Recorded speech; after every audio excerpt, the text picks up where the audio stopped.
Welcome to the Deep Dive. Today we're exploring a really fascinating angle on weight loss, Hmm. especially now with medications like semaglutide becoming more common. Right. We're talking about a different kind of hunger, Yeah, the kind that isn't really about your stomach. exactly. And our focus today is on the work of Dan Hollis. His perspective is pretty unique. Yeah. He suggests that when that biological hunger quiets down, Mhm. thanks to something like semaglutide, this sort of quiet window opens up. A quiet window. Yeah, and it's in that space that these, well, deeper, sometimes unsettling emotional questions finally get a chance to surface. Okay, so it's not just about the physical changes. Not at all. It kind of flips the script. It's not just what pounds you lose, but what self-awareness you might gain. Right. So our mission here is to really dig into what happens when those constant food cravings just fade away. Hmm. And maybe the real work, the self-discovery part, actually begins then. That's the idea. Because for you listening, this isn't just about a specific drug. It could be about a really personal journey. Maybe a bit unsettling, sure, but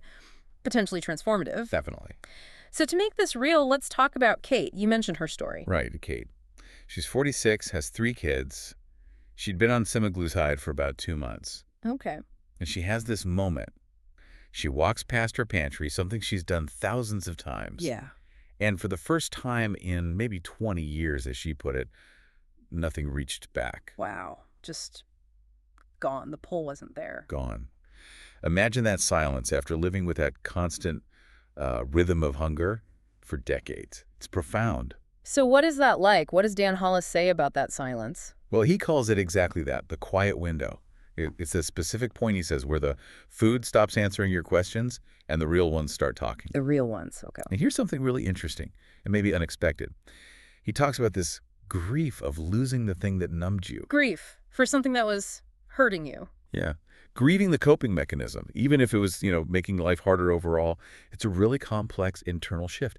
That quiet can feel like a loss initially. And this quiet for Kate really pushed her, didn't it? She felt like a ghost in her own kitchen. Exactly. Her house felt too quiet, her brain like a library after hours.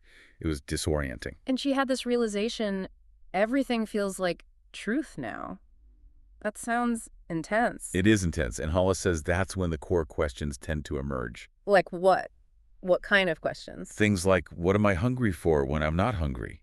Or who am I without the chase? The constant pursuit of food or satisfaction. What's left when the noise goes? Wow. Yeah. These aren't just philosophical points. So the real, sometimes uncomfortable emotional stuff that food might have been masking. So we've talked about this emotional quiet that can happen. Let's back up a bit for anyone less familiar. What is semaglutide, quickly? Sure. You might know it by brand names like Ozempic or Wegovy.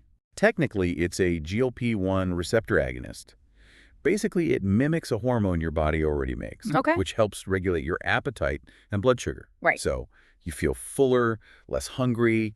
It was originally for type 2 diabetes, but it's very effective for weight loss, too.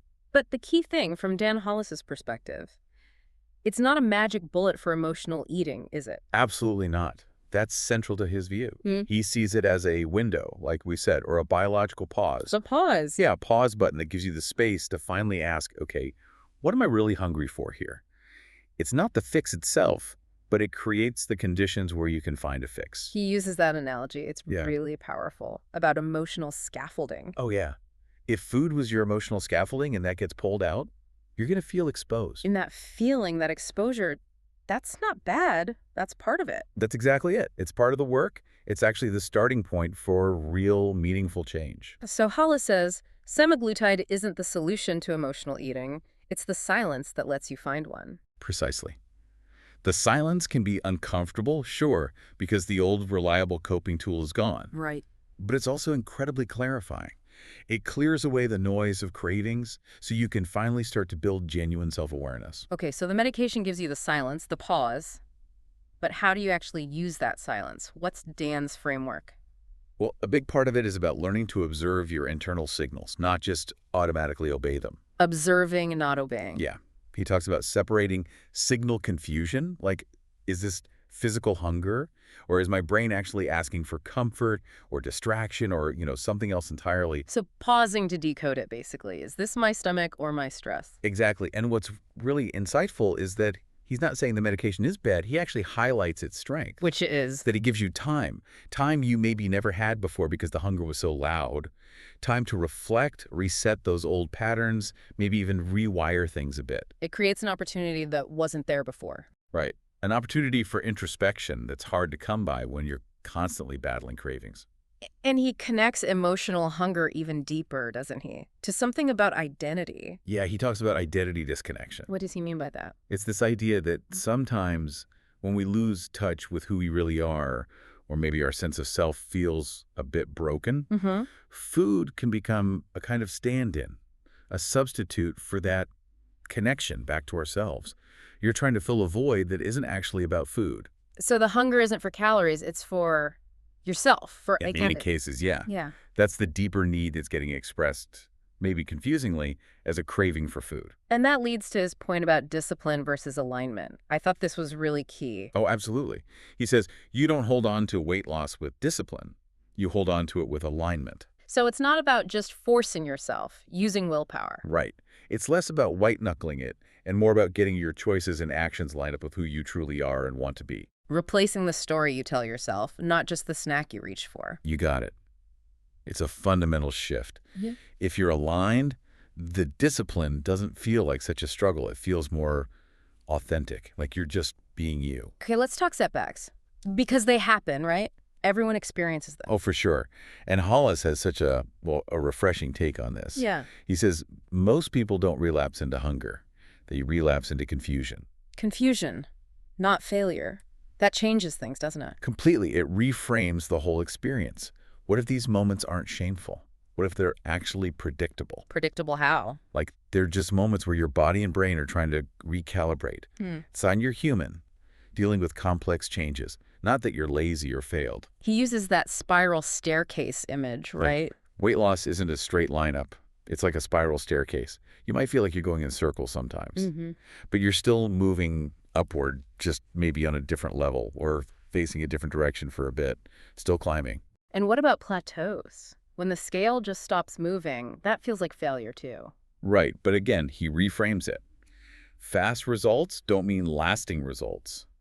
Pacing is protection. Pacing is protection. I like that. He'd say a plateau isn't a defect. It's maybe your body just catching up, consolidating the changes, Yeah. your metabolism asking for a little grace. You know? Okay. And when those old cravings do come back, because sometimes they will. Yeah.